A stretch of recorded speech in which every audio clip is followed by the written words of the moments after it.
Behind the iron control and brutality of Nazi Germany lay a world of inventions, some shocking, others strangely familiar, and others that quietly became part of everyday life after the war.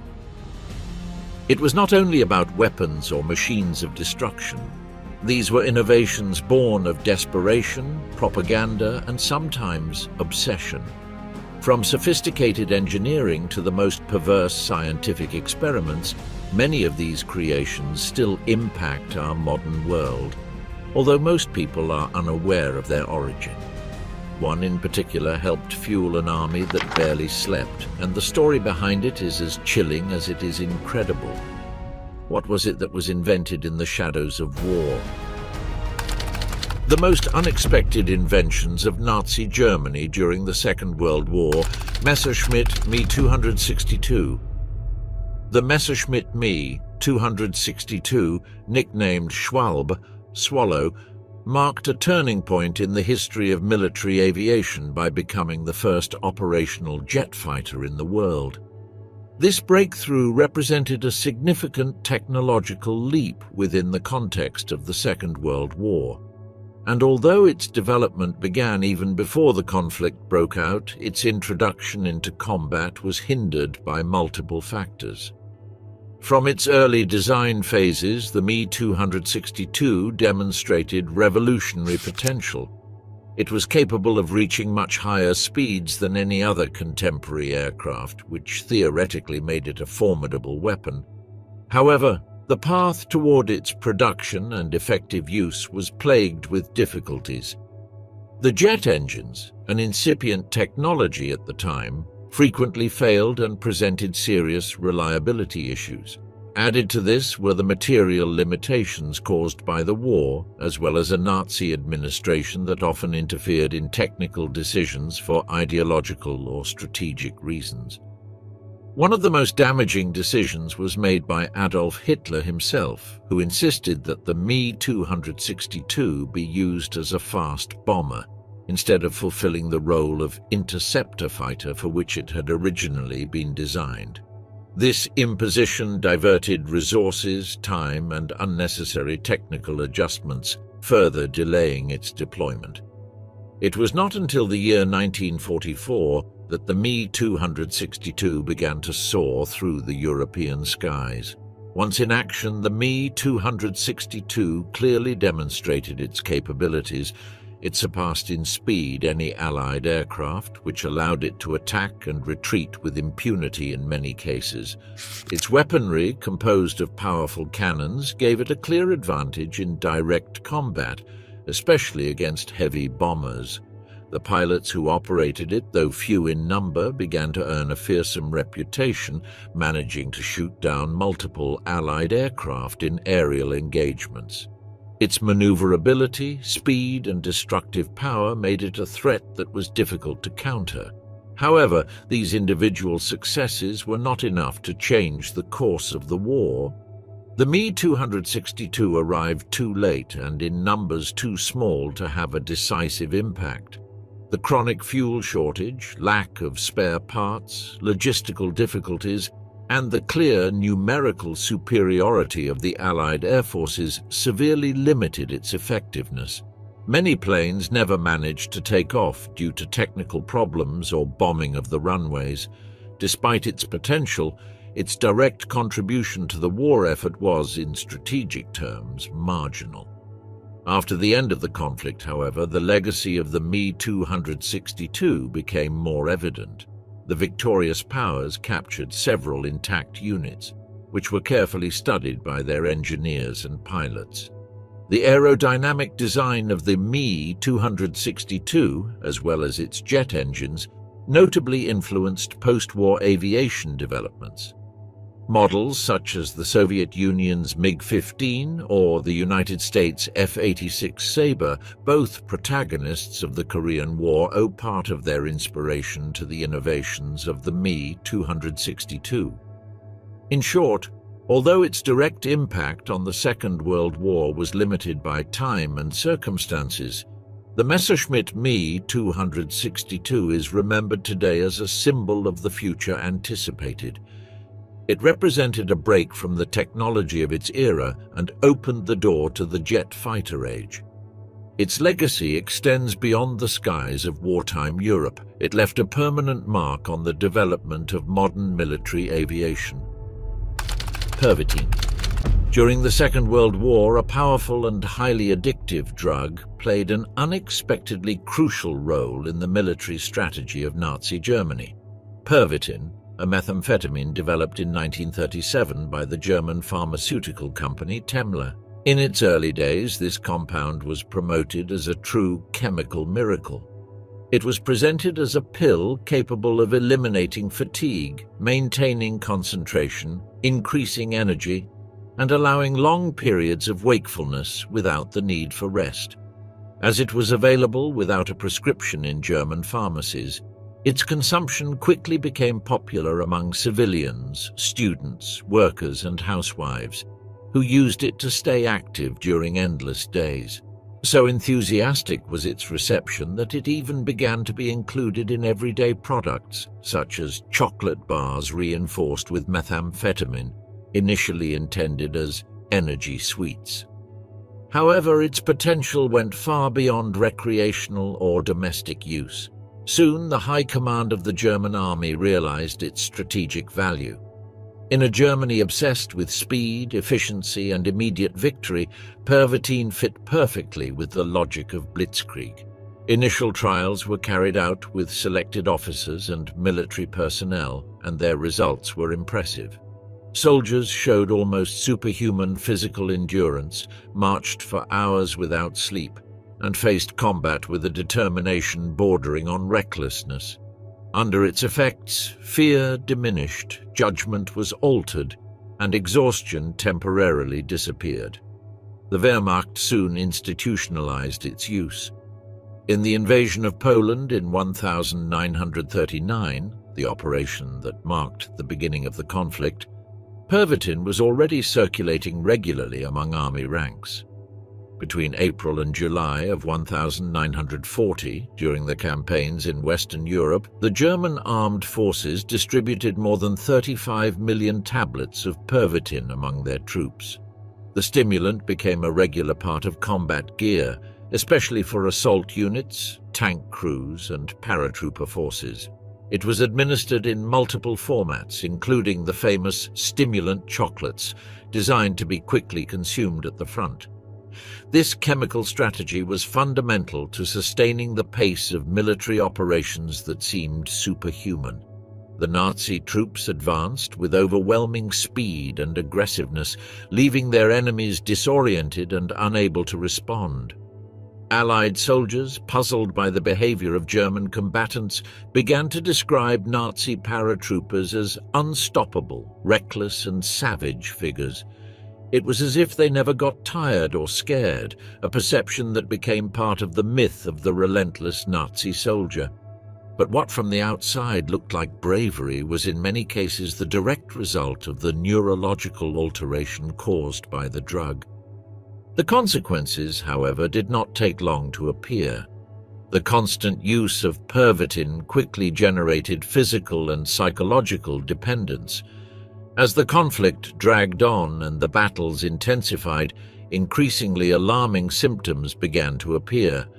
Chronic insomnia, anxiety outbreaks, paranoia, psychotic episodes, and even hallucinations. Many soldiers collapsed after days of forced hyperactivity, going from a state of frantic euphoria to total exhaustion. The side effects became a silent medical problem, rarely officially documented, but increasingly evident in deployed units. In retrospect, the systematic use of Pervitin by Nazi forces represents one of the most extreme examples of how a chemical technology was integrated as part of a modern war machine. The substance offered immediate tactical advantages, but planted in the long term a minefield of addictions, traumas, and devastating mental effects. Its history, almost unknown for decades, has over time been revealed as one of the darkest and most disturbing of the conflict. While soldiers at the front fought under the influence of a drug that altered their consciousness, behind the scenes, the the scientists of the Third Reich continued to explore even more unsettling paths, many of them invisible to the human eye and ethically monstrous. Electron microscope. Although the invention of the electron microscope cannot be directly attributed to the Nazi regime, its use during the Second World War by German scientists marked a disturbing milestone in the history of scientific research applied to power. This revolutionary instrument was developed in the early 1930s by Ernst Ruska and Max Knoll, two German physicists who transformed the way the microscopic world was observed by replacing visible light with electron beams. This innovation made it possible to obtain images with an unprecedented level of detail, opening for the first time the doors to the study of tiny structures such as viruses, cellular organelles, and materials at the nanometric level, inaccessible with traditional optical microscopes. At the outbreak of the conflict, Germany had already achieved a position of technological leadership in this emerging field. While other countries were still exploring the basic possibilities of the electron microscope, some sectors of the Nazi regime were already pursuing more advanced and, in many cases, unsettling applications. One of the darkest uses of this tool is related to Adolf Hitler's inner circle, specifically his controversial personal physician, Dr. Theodor Morell. Morell was an eccentric figure even within the Nazi regime. He was famous both for his closeness to the Führer and for his unorthodox treatment methods. He constantly experimented with mixtures of hormones, vitamins, steroids, and other substances with ambiguous effects, often without rigorous scientific backing. It was precisely in this context that a secret laboratory was set up near the Eagle's Nest, Hitler's alpine retreat in Bavaria. There, under a climate of secrecy and with unlimited resources, one of the few existing Siemens electron microscopes in the world at that time was introduced. This cutting-edge device was brought in specifically at Hitler's personal request, suggesting a direct interest of the dictator in the possibilities offered by this technology. In the hands of Morell and his team, the microscope was used for biomedical research whose true scope remains the subject of debate to this day. Although conclusive evidence about the exact nature of the studies conducted is lacking, there are testimonies and documents indicating that ethically questionable experiments were carried out related to cell regeneration, advanced hormonal treatments, and perhaps even virus testing. At the end of the war, Allied forces discovered this electron microscope hidden inside a fortified complex. The device was incomplete, with several parts dismantled or missing, which forced the technicians and scientists who inspected it to partially reconstruct it.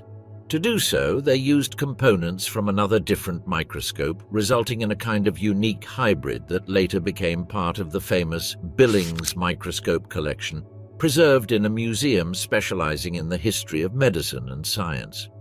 The fact that this sophisticated instrument ended up in the hands of the United States Army not only demonstrated the technical level of German scientific developments, but also revealed the extent to which the Nazi regime was willing to venture into unconventional scientific territory, even in the midst of a war. Although the Nazis were not the creators of the electron microscope, its secret application in ethically dubious biomedical projects is a clear example of how science was used as a tool of power, ambition, and extreme experimentation.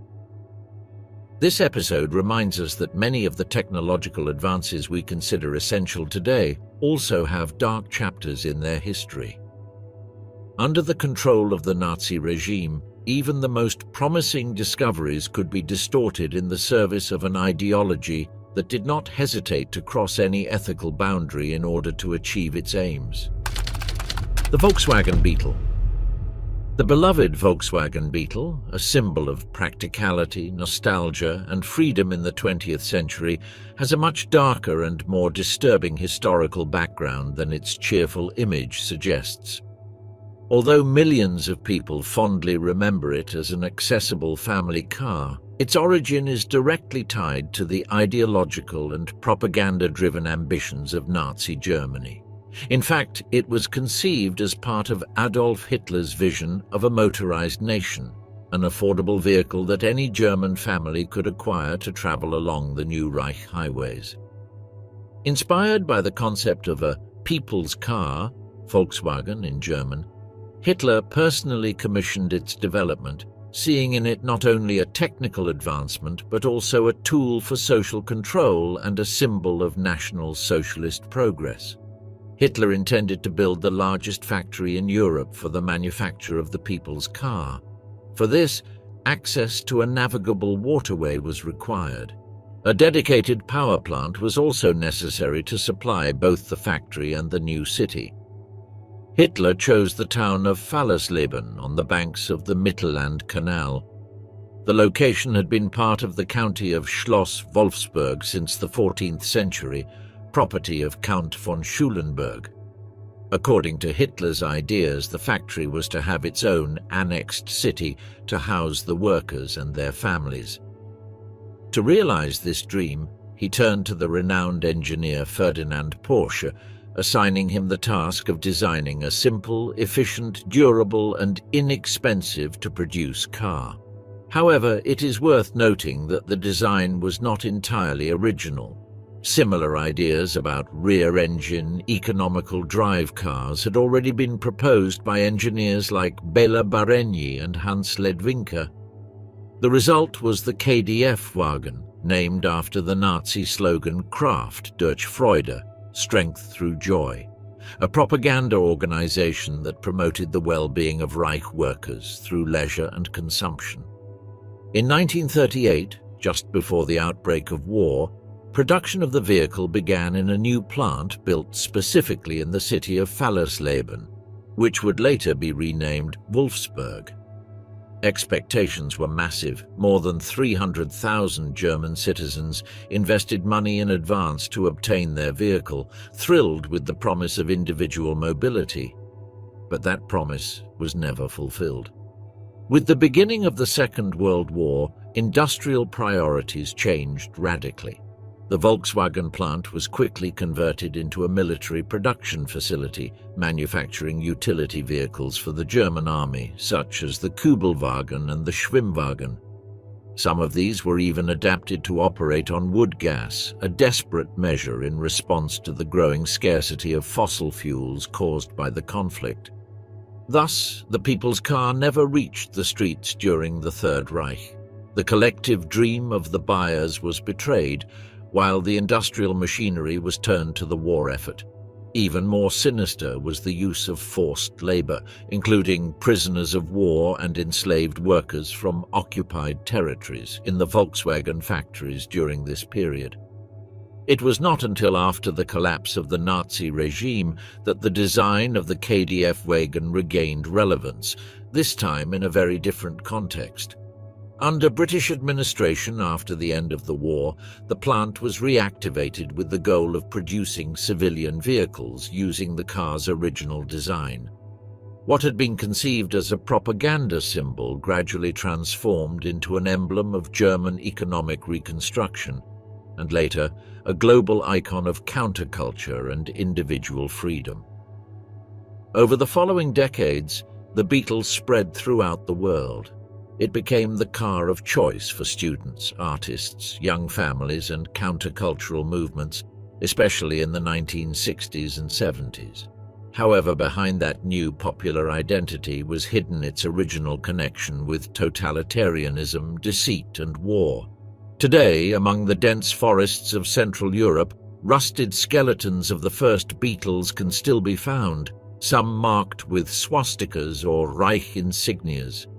These silent remnants remind us that even the most common and beloved objects can have murky roots, and that history is often more complex and more uncomfortable than it appears at first glance. Intramedularary Rod. The intramedularary rod, also known as the Kuntsche nail, marked a crucial milestone in the evolution of modern orthopedic surgery, and its development arose amid the chaos of the Second World War. This device, simple yet extraordinarily effective, was introduced by the German military doctor Gerhard Kuntsche in 1939, and it radically transformed the treatment of fractures in long bones, especially the femur. which until then entailed a slow, painful recovery filled with complications. Before the arrival of the intramedullary nail, a femur fracture could mean a long and traumatic hospitalization.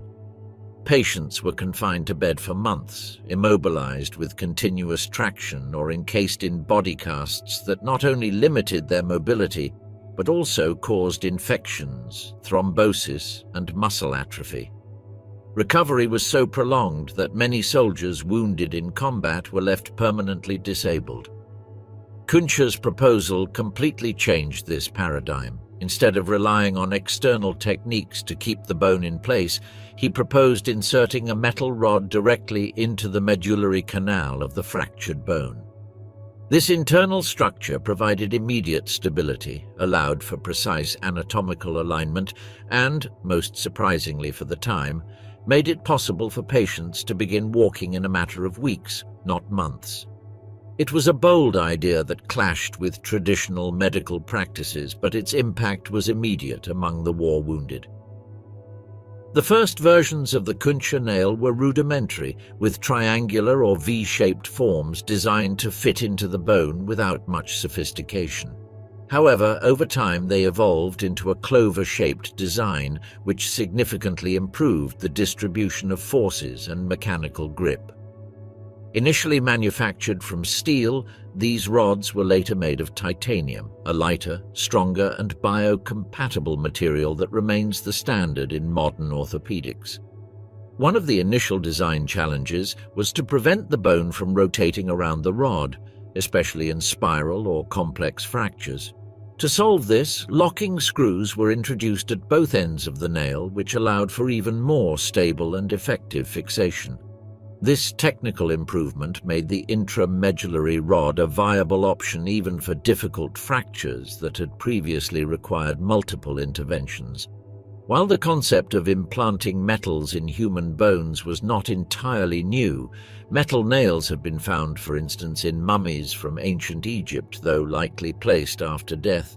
What made Kuntscha's proposal unique was its systematic and functional application during a modern conflict.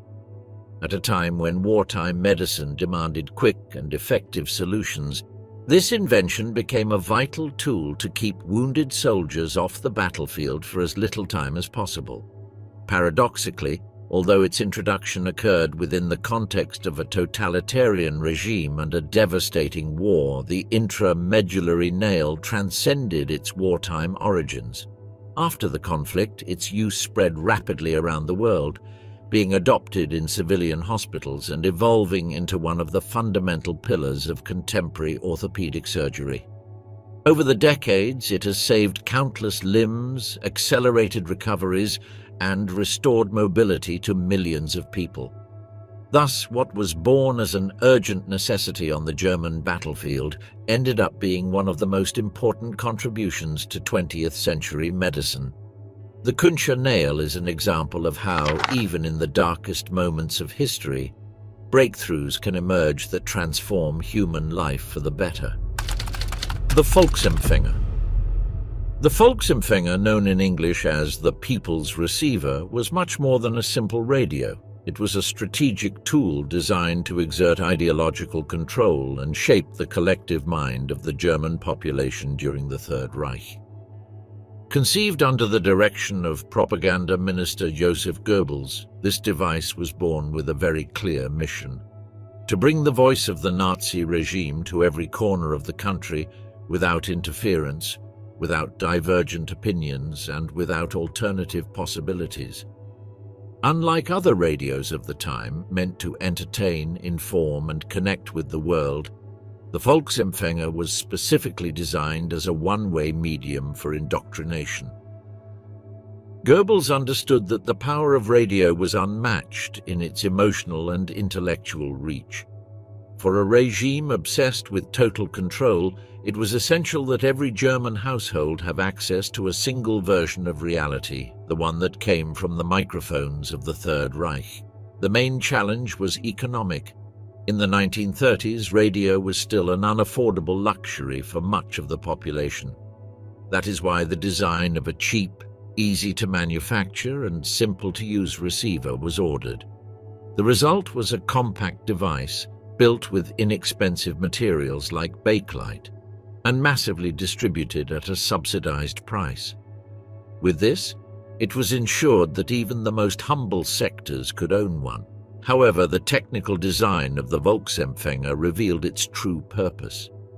Unlike conventional radios, this model was deliberately limited. It could only tune into national stations, intentionally excluding foreign or alternative frequencies. Attempts to modify the device were considered subversive acts, punishable by law. In this way, the German people were completely isolated from any external source of information. The broadcasts transmitted through the Volksempfänger were carefully selected and repetitive. Fiery speeches by Hitler, messages of national unity, patriotic music, and manipulated news were the usual content. Loyalty, duty, sacrifice, and the cult of the Führer were promoted. From an early age, German children grew up listening to these messages daily, turning the radio into a kind of omnipresent ideological classroom. With this strategy, the Nazis ensured that millions of homes had what was probably their first mass communication device. But what seemed like a window to the world was, in reality, a mirror carefully designed to reflect a single image, the one the regime wanted to impose. Radio, an instrument of modernity in many countries, became in Germany an invisible chain that kept the population within a bubble of constant propaganda.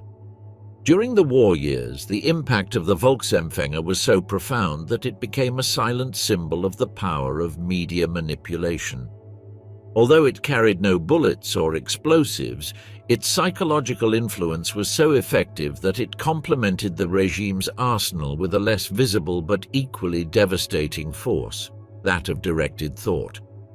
In that context, the words broadcast from Berlin studios had as much power as the tanks marching across Europe. The People's Receiver is a disturbing reminder of how technology can be shaped not to inform, but to control. Its legacy demonstrates that even an everyday object, if placed at the service of propaganda, can become a powerful weapon of social domination. Magneettophone. During the Nazi regime, one of the most significant innovations in the field of sound emerged, the Magneettophone, a magnetic tape recorder that marked a before and after in the quality and fidelity of recorded audio. Although at first glance it looked like a clumsy and complex machine made up of large reels, tapes, and cables, its impact was extraordinary.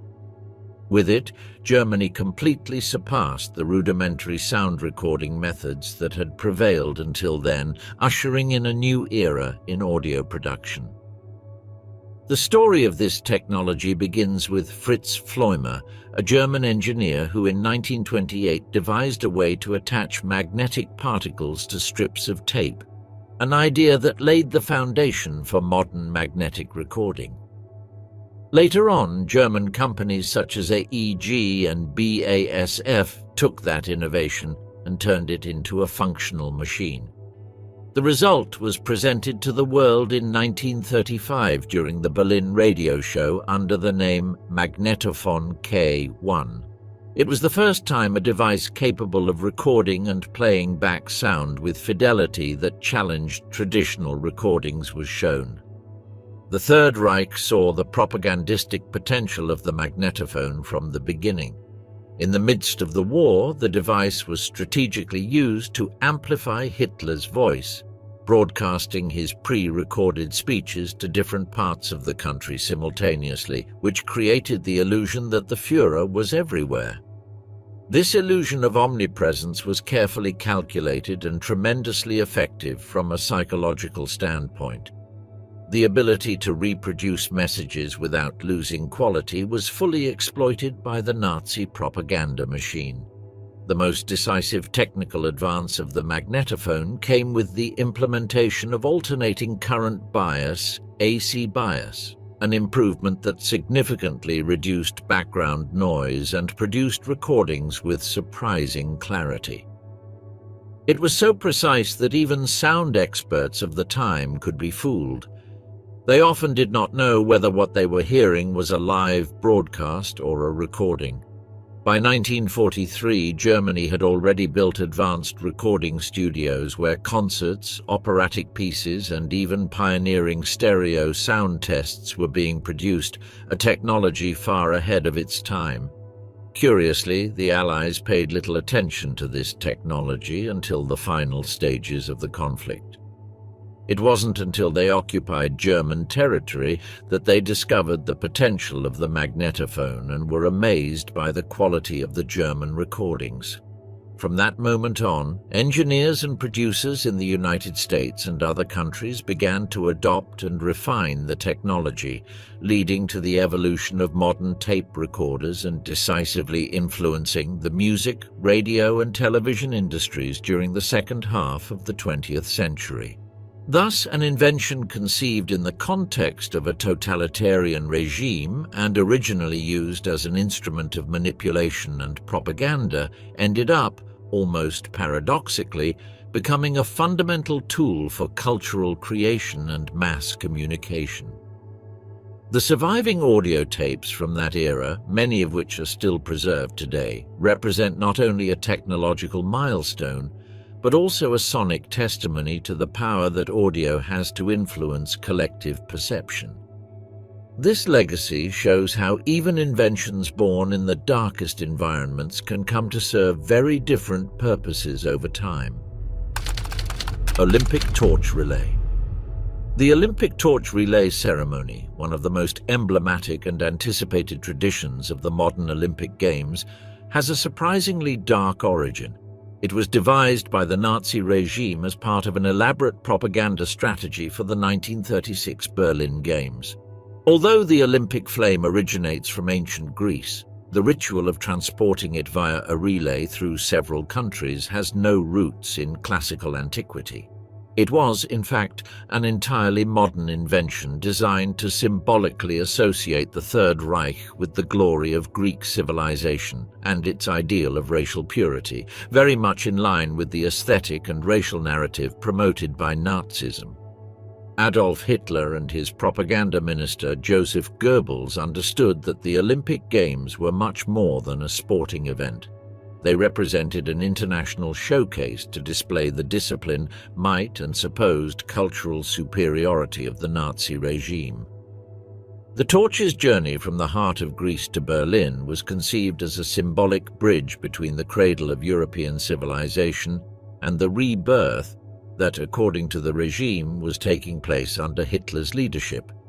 The lighting of the flame in Olympia, carried out with almost sacred solemnity, was the starting point of a meticulously designed event. Young women dressed as Greek priestesses performed the initial ritual, using parabolic mirrors to ignite the flame with the sun's rays.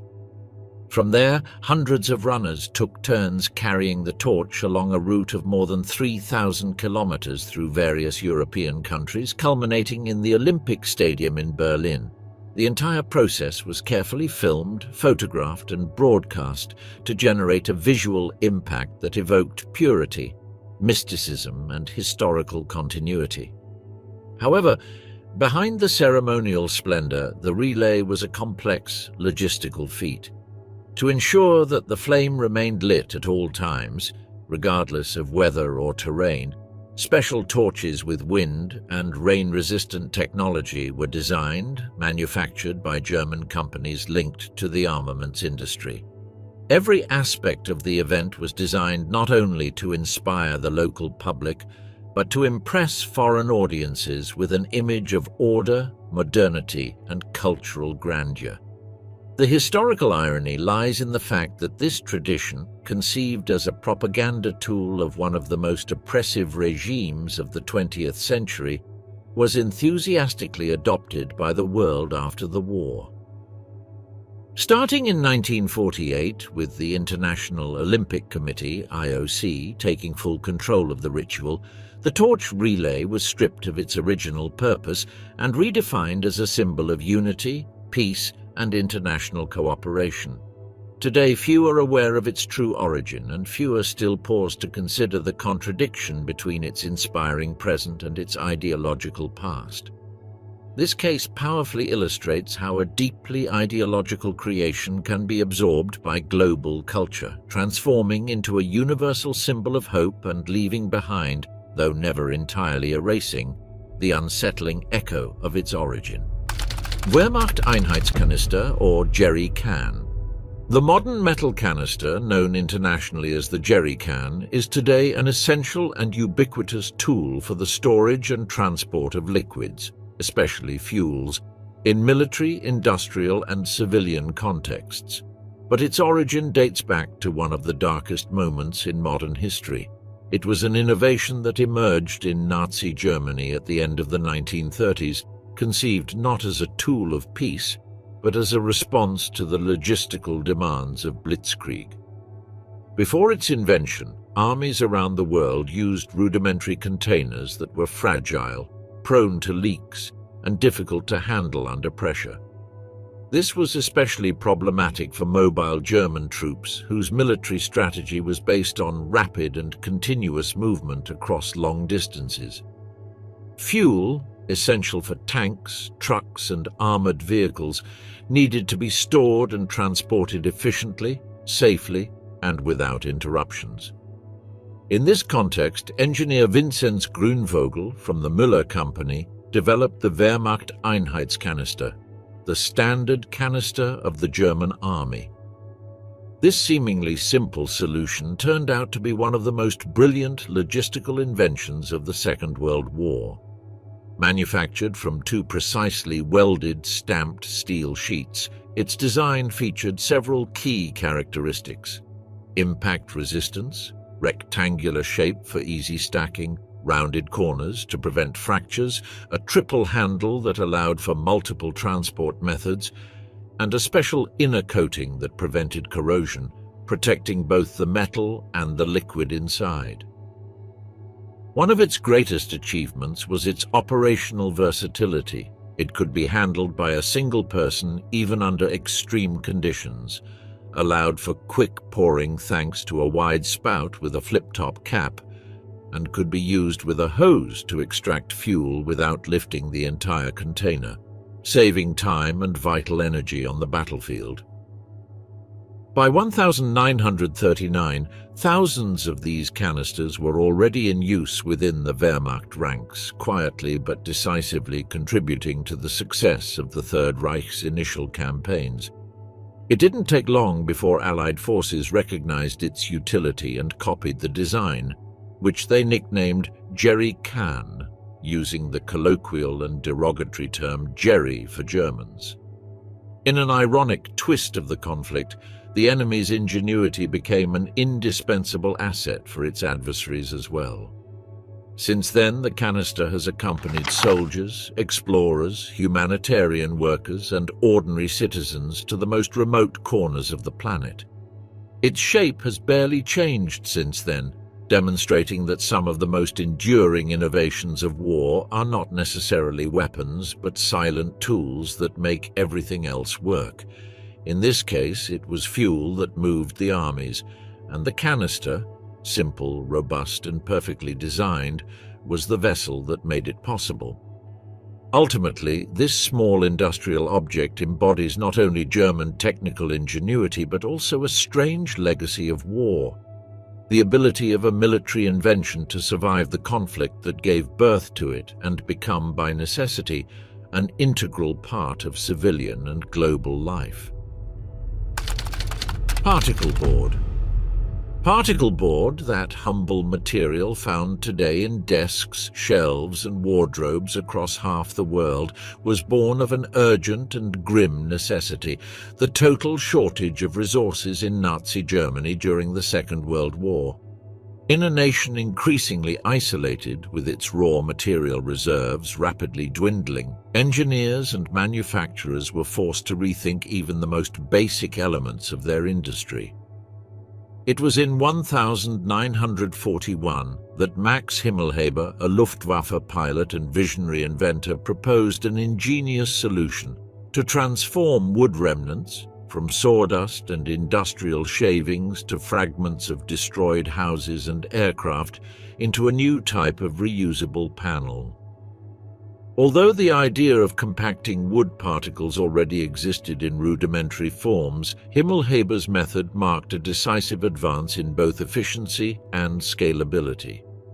His technique involved shredding the wood waste and sorting it by size, then pressing it into 3 distinct layers, 2 outer ones with fine particles to achieve a smooth finish, and a core with coarser chips to provide structural strength. The glue, a mixture of resins applied only where strictly necessary, avoided the waste of valuable adhesives, a detail that was far from minor in wartime. This pragmatic approach not only saved materials, but also paved the way for the mass and economical production of strong and functional boards. Factories quickly adapted the process, incorporating hammer mills and hydraulic presses, and what began as a response to scarcity soon became an essential resource for building temporary housing, military barracks, utilitarian furniture, and emergency structures. The ability to create a durable product from debris and dust was, ironically, one of the most lasting ways in which the war drove innovation. After the conflict, particle board transcended its military origins. In the post-war decades, its low-cost, adaptability, and ease of mass production made it a cornerstone of European reconstruction, and later, a symbol of accessible design adopted by brands like IKEA and used in millions of homes worldwide. What began as a desperate attempt to reshape the wreckage of war ended up being a key piece in the architecture of modernity. Particle board is, in many ways, a physical manifestation of how scarcity can fuel invention, an innovation born of destruction which, quite literally, helped rebuild the world. Agakola film. Agakola was Nazi Germany's technological response to the American dominance of color film processes such as Technicolor and Kodachrome. It emerged as part of the regime's effort to dominate the field of visual media as well, which was essential for propaganda and mass manipulation.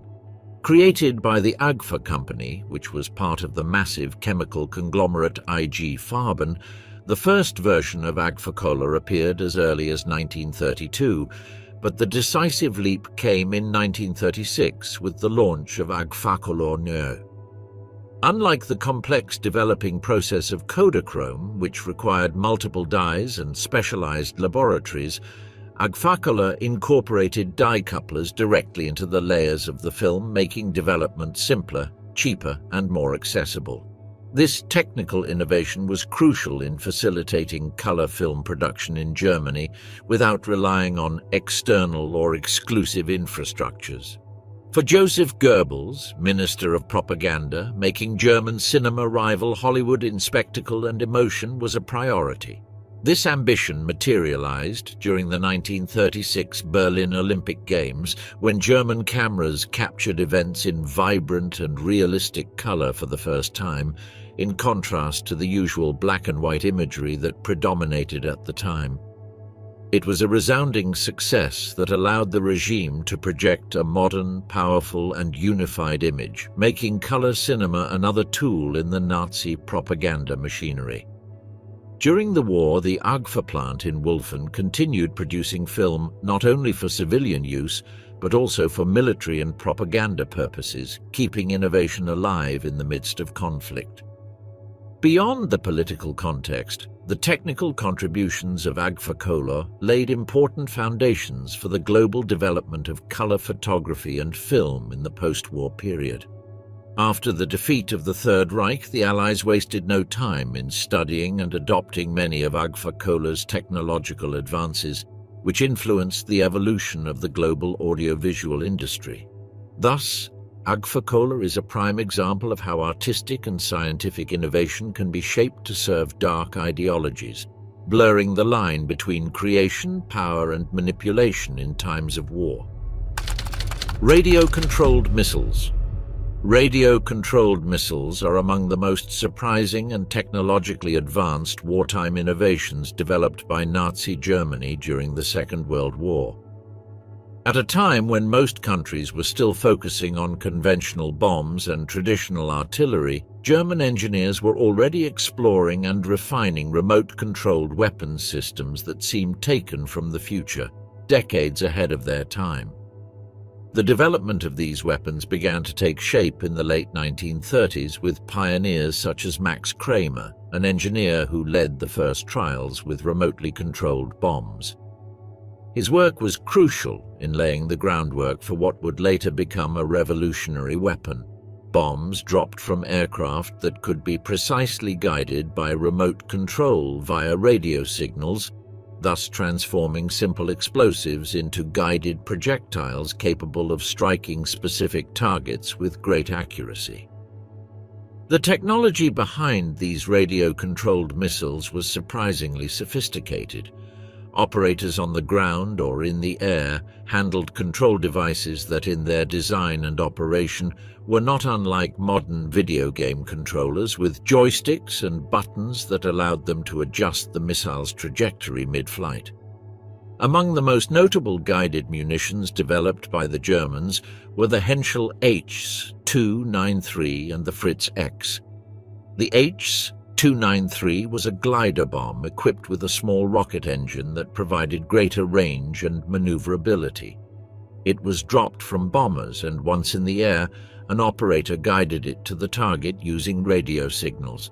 The Fritz X, on the other hand, was specifically designed as a heavy penetration bomb, capable of sinking heavily armored warships by striking their decks with lethal precision. Both weapons incorporated small aerodynamic control surfaces that responded to the operator's commands to adjust their trajectory, enabling mid-flight maneuvers that enhanced their effectiveness. The accuracy of these bombs was revolutionary in the field of naval warfare. The Fritz X, in particular, caused great alarm among Allied forces by sinking several important ships, creating an atmosphere of uncertainty and fear in the face of a previously unknown threat. This new form of precision warfare forced the Allies to accelerate the development of countermeasures, such as electronic jamming systems designed to block the control signals of the missiles and thus reduce their impact. Although these radio-guided weapons were only produced and used in limited quantities and did not ultimately change the course of the conflict, they represented a decisive technological leap in weapons design and military tactics. These early attempts to create guided munitions marked the beginning of a new era in warfare, laying the groundwork for the future development of smart missiles and precision bombs that today form an integral part of modern military arsenals. The legacy of the HS-293 and the Fritz X endures today, not only as symbols of Nazi technological ingenuity, but also as forerunners of the sophisticated guided munitions that have transformed the art of war in recent decades. They are, without a doubt, among the most influential and, at the same time, unsettling wartime innovations to emerge during the Second World War, reminding us how technological advances can be inextricably linked to devastating purposes. Adidas and Puma. Two of the most recognized and iconic sportswear brands in the world, Adidas and Puma, have origins deeply tied to Nazi Germany and to a bitter and long-standing family dispute that forever shaped the history of athletic footwear. Both companies were founded by brothers Adolf and Rudolf Dassler, known respectively as Adi and Rudolf, who began working together in the 1920s with a small factory called Dassler Brothers, specialized in the production of shoes. The major opportunity for the family business came during the Berlin Olympic Games in 1936. It was then that American sprinter Jesse Owens, wearing shoes designed by the Dassler brothers, achieved greatness by winning 4 gold medals, directly challenging the racial supremacy that Adolf Hitler and the Nazi regime sought to showcase. Owens's triumph was a symbolic defeat for Hitler, but a huge boost for the Dassler brand, which suddenly gained international attention and prestige. However, that global spotlight contrasted with the growing tensions within the family.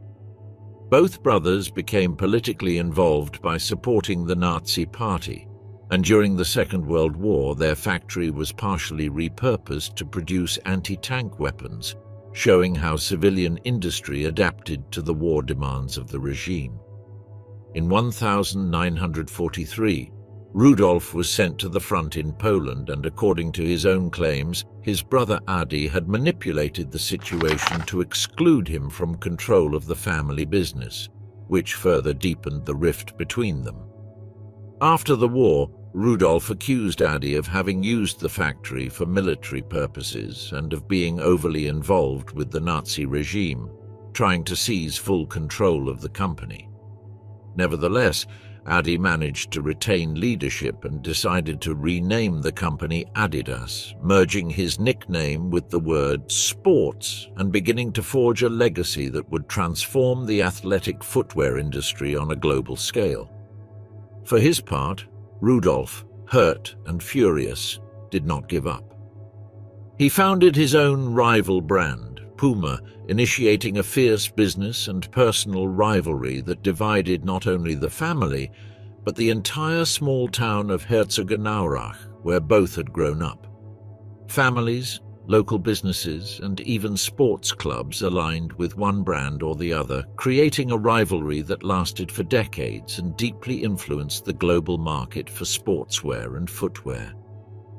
What is most remarkable is that the Dassler brothers never reconciled before their deaths, leaving behind a legacy of personal conflict that nevertheless fueled innovation and growth in the sports industry.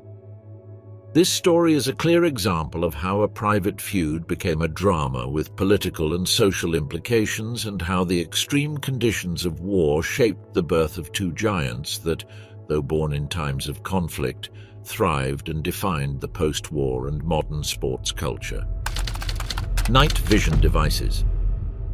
Night vision technology, which today has become indispensable for military, surveillance, and security operations, made its first appearance in combat during the Second World War, thanks to the advances made by Nazi Germany. Although the theoretical origin and scientific foundations trace back to the pioneering work of Hungarian physicist Kálmán Tihanyi, who in 1929 created the first infrared-sensitive camera, it was in Germany that these concepts were transformed into practical and effective battlefield devices. The German night vision systems were based on active infrared technology, which means they used a light source invisible to the human eye to illuminate the surroundings in total darkness. This infrared light reflected off objects and was captured by a special scope, which converted the signals into visible images for the user. The result was ghostly images, dominated by a characteristic greenish glow that allowed soldiers to operate effectively in absolute darkness, something that had been impossible until then. Among the most emblematic pieces of this technology were the FG 1250 and the ZG 1229, also known as Vampire.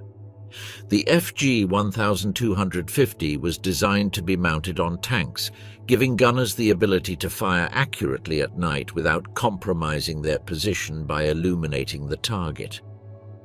On the other hand, the Vampire was a portable system intended for infantry, integrated with the STG-44 assault rifle, which, although revolutionary, was quite heavy. The complete set carried by the soldier weighed around 16 kilograms, including a backpack with the battery and electronic equipment. This device allowed for the detection of targets at distances over 600 meters, a significant tactical advantage, although its use was limited to approximately half an hour due to battery life. This technology, which remained secret during the war, represented a considerable leap in night combat capabilities, as Allied forces were neither prepared nor equipped to face German soldiers capable of seeing in the dark. Despite its potential impact, the limited number of devices and the challenging conditions of their operation prevented them from decisively changing the course of the conflict. Nonetheless, The development and application of these systems laid the groundwork for an entirely new era in modern warfare: combat unconstrained by darkness. Night vision inaugurated an additional dimension on the battlefield, where the night ceased to be a safe haven for surprise or enemy movement. After the war, this technology was studied, refined, and adopted by military forces around the world, becoming a standard and ever-evolving tool in contemporary warfare. Thus, the eerie green glow that shone through those primitive infrared sights not only illuminated the battlefields of the Second World War, but also ignited the spark for the modern night vision systems that remain crucial in military and intelligence operations to this day. Fanta. Fanta is recognized worldwide as the quintessential orange soda, and today it represents one of the most successful products in Coca-Cola's portfolio. Its vibrant color and fruity flavor have made it an iconic drink, especially among younger generations. However, what many people do not know is the true origin of this popular beverage, a story that, although it has gradually come to light over time, continues to surprise because of its deep roots in the dark context of Nazi Germany during the Second World War. To understand the emergence of Fanta, it is necessary to go back to 1923, when Robert Woodruff was appointed president of the Coca-Cola Company. Under his leadership, the company adopted a global vision, with the firm intention of turning the brand into an international phenomenon. Until that point, efforts to expand Coca-Cola outside the United States had been inconsistent and, at times, disastrous. A notable example was the case of France, where bottling process errors led to hygiene problems that seriously affected consumers' health, temporarily damaging the brand's reputation abroad. To reverse this situation and consolidate its international presence, Coca-Cola created the Foreign Relations Department, which would later become the Coca-Cola Export Corporation. This new organizational structure allowed the company to establish bottling plants in more than 27 countries, thus ensuring greater control over its global production. In this model, Coca-Cola supplied the base concentrate of its formula, while each country had to provide its own logistical resources such as sugar, bottles, and equipment to manufacture the product locally. This decentralized approach laid the groundwork for Coca-Cola's global expansion. The company also invested in aggressive advertising strategies. In 1928, it sponsored the Amsterdam Olympic Games, allowing the Coca-Cola logo to be displayed before a massive international audience. In this way, the brand began to be associated with the idealized American lifestyle and became a symbol of modernity, prosperity, and optimism around the world. It was not long before Coca-Cola landed in Germany. The management of the German subsidiary was initially entrusted to an American citizen named Ray Rivington Powers, a charismatic salesman with an unorthodox style. Powers was known for promising potential clients that drinking Coca-Cola would lead them to amass fortunes and own homes in Florida. Thanks to his persuasive ability, he managed to increase sales in Germany from just a few thousand cases per year to figures exceeding 100,000. However, his lack of financial discipline soon became a problem. He rarely paid attention to bank statements and frequently left bills unpaid, which led the German subsidiary into a critical situation from an accounting and operational standpoint. It was then that Max Keith appeared, a young German executive already working at Coca-Cola who took on the challenge of rescuing the subsidiary. Described by his contemporaries as a tenacious leader with a strong character, Keith managed to stabilize the accounts and reposition the brand in Germany. With Adolf Hitler's rise to power in 1933 and the consolidation of the Third Reich, Keith skillfully navigated the complex political environment of the time, adapting Coca-Cola's image to be perceived as compatible with German values without completely abandoning its original essence. In 1936, during the Berlin Olympic Games, heavily instrumentalized by the Nazi regime as a propaganda showcase, Coca-Cola had a prominent presence. Like many other brands operating in Germany at the time, its logo appeared alongside swastika flags and other Nazi symbols. The drink was widely distributed at sporting events and was even served at official meetings and rallies. Although Keith was never a member of the Nazi Party, his priority was to ensure the business's continuity, which led him to maintain a pragmatic, collaborative relationship with the authorities of the Third Reich. As the war progressed, the economic situation became even more complex. The German government began to severely restrict access to foreign companies, and the trade embargoes imposed by the Allies made it difficult to import key ingredients, including Coca-Cola syrup. It was in that context that Max Keith, facing supply shortages and the impossibility of continuing to produce the original recipe, came up with an alternative. Using the few resources available in the country, among them agricultural byproducts such as apple pulp, whey, and beet sugar, he developed a new drink, Fanta. This new soda, created to keep Coca-Cola's German operations alive during the war, owes its name to the German word fantasy, which means imagination, in reference to the creativity required for its invention amid the crisis. Although it arose from necessity rather than a planned brand strategy, Fanta quickly became popular among German consumers who embraced it as a small luxury in times of rationing and hardship. At the end of the war, Coca-Cola regained full control over its operations in Germany and recognized the commercial potential of the beverage developed by Keith. Over time, Fanta was reinvented and relaunched as a global brand, with various flavors that won over palates on every continent. Despite its cheerful and colorful present, few remember that Fanta was born during one of the darkest periods of the 20th century, as the direct result of a business strategy designed to survive under a totalitarian regime. This story is a clear example of how even the most ordinary products, such as a soft drink, can have complex origins and be deeply tied to major historical events.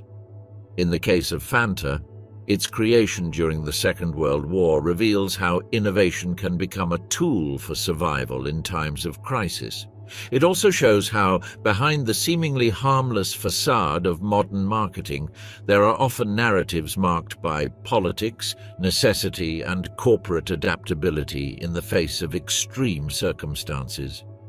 Following the invasion of Poland in September of 1939, Max Keith, director of Coca-Cola's German subsidiary, began to observe with concern how the Nazi regime was starting to expropriate or take control of foreign-owned companies, including American businesses. However, the global conflict soon escalated even further. On December 7, 1941, following the Japanese attack on Pearl Harbor, the United States officially declared war and joined the Allied side, confronting the Axis powers directly, including Germany. With the US entry into the conflict, all commercial relations between the two countries were completely severed. President Franklin D. Roosevelt then applied the Trading with the Enemy Act of 1917, legislation still in force under US law and contained in Titles 12 and 50 of the United States Code. This law empowers the President to supervise, limit, or prohibit any commercial activity with countries considered enemies during wartime. Under that framework, a total embargo was imposed on the Axis powers, which, among other consequences, brought about the complete cessation of Coca-Cola syrup shipments from the United States to Germany. As a result of this measure, Max Keith was completely cut off from the headquarters in Atlanta. While many multinational companies abandoned their operations in Germany, Keith remained determined to keep his business running, even under those adverse conditions. Unable to continue producing original Coca-Cola, he made a bold and strategic decision, to create a new soft drink using local ingredients, ones accessible and outside any commercial restriction. To achieve this, he tasked a group of German chemists with developing a carbonated beverage that, while not replicating Coca-Cola's signature taste, would contain caffeine and offer an appealing sensory profile for consumers. Without access to the secret American concentrate, the solution lay in utilizing byproducts from other food industries, especially those derived from agricultural production. The initial formula was an improvised blend of leftover apple pulp from cider pressing, fruit fibers, and whey, a liquid obtained during cheese production. In its early versions, the drink was sweetened with saccharin due to the sugar shortage. However, in 1941, authorities allowed the use of beet sugar, which greatly improved its flavor. The resulting product had a translucent beige color similar to a ginger ale-type drink and would not acquire its characteristic orange tone until much later. In search of a catchy brand name, Keith encouraged his sales team to propose ideas without restriction, appealing to creativity and imagination. It was then that one of his salesmen, Joe Nip, suggested the name Fanta, a shortening of the German word fantasy, imagination. The name was adopted immediately, as it perfectly reflected the spirit of invention in times of necessity.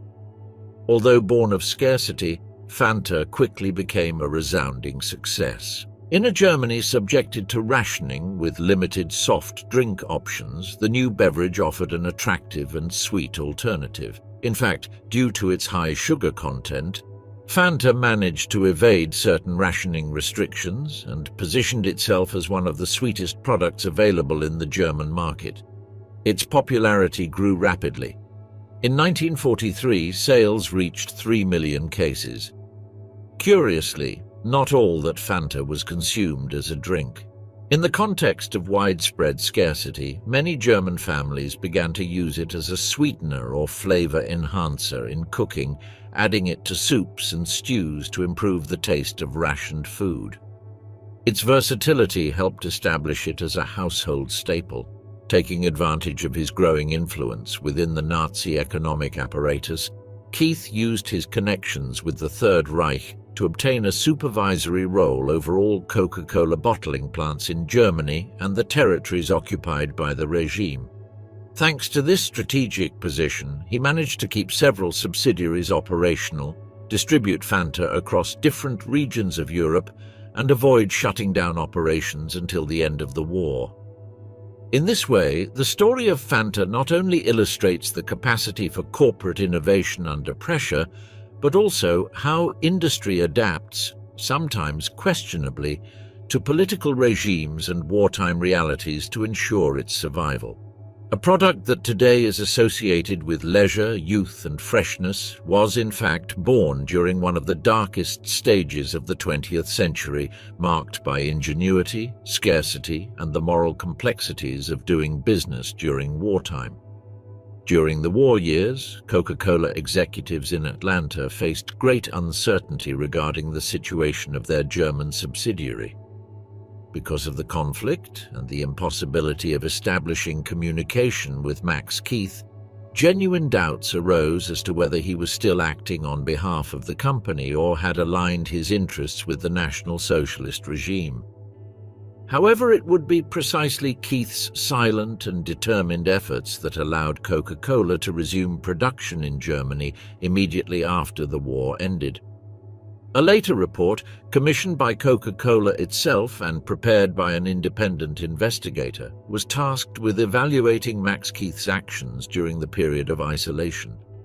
According to its findings, Keith never actively collaborated with the Nazi regime, despite being pressured on multiple occasions to join the party.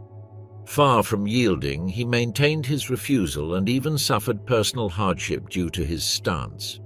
Instead of profiting financially, as he could have done by bottling and selling Fanta under his own brand, Keith chose to operate under the conditions imposed by the German government, keeping Coca-Cola plants running and ensuring the livelihood of many of its workers during the war. When the conflict ended, Max Keith not only voluntarily handed over the profits accumulated during the war years to the company's headquarters in Atlanta, but also facilitated the immediate return of Coca-Cola's operations in German territory. His integrity and strategic vision allowed the company's assets to be preserved during one of the most turbulent periods of the 20th century. Faced with this story, the inevitable question arises: who really created Fanta? And the answer, although often obscured by myth or oversimplification, is essentially quite clear. Fanta was a product of necessity conceived by one man, Max Keith, a German Coca-Cola employee who acted independently without instructions from the US headquarters. It was not an invention of the Nazi regime nor an ideological initiative. It was a practical business solution, motivated by the urgency to keep an isolated subsidiary alive during the conflict, safeguarding both infrastructure and personnel. With the arrival of the post-war period, the original beverage, based on agricultural residues such as whey and apple pulp, was gradually abandoned. In its place came a new version, Orange Fanta, introduced in Italy in 1955. This new formula, made with citrus ingredients and a striking orange color, became the foundation of the product we know today. In fact, modern Fanta has little in common with its predecessor. The flavor, ingredients, and even the concept have evolved significantly. Today, Fanta is recognized as one of the most important brands in the Coca-Cola portfolio, available in nearly 200 countries and in more than 70 different flavors, although only a limited selection is sold in each region. Despite its success, the company has sought, not without some difficulty, to distance the brand from its origins during the Second World War. A recent example of this tension between history and marketing occurred in 2015, when Coca-Cola launched an advertising campaign to commemorate Fanta's 75th anniversary. The commercial, aired in Germany, aimed to celebrate the creative spirit that gave birth to the drink in difficult times. However, it sparked major controversy on social media due to a line from the narrator referencing the origin of the shortage, ambiguously evoking wartime Germany. The criticism forced the company to withdraw the video and issue a public apology. Ultimately, the story of Fanta is the portrait of an invention born of necessity, a product created from whatever was available and transformed, over time, into a global beverage. What began as an improvised solution became decades later a symbol of business ingenuity in times of crisis, but also a reminder that the origins of the most common products can hide complex and, at times, uncomfortable layers of history.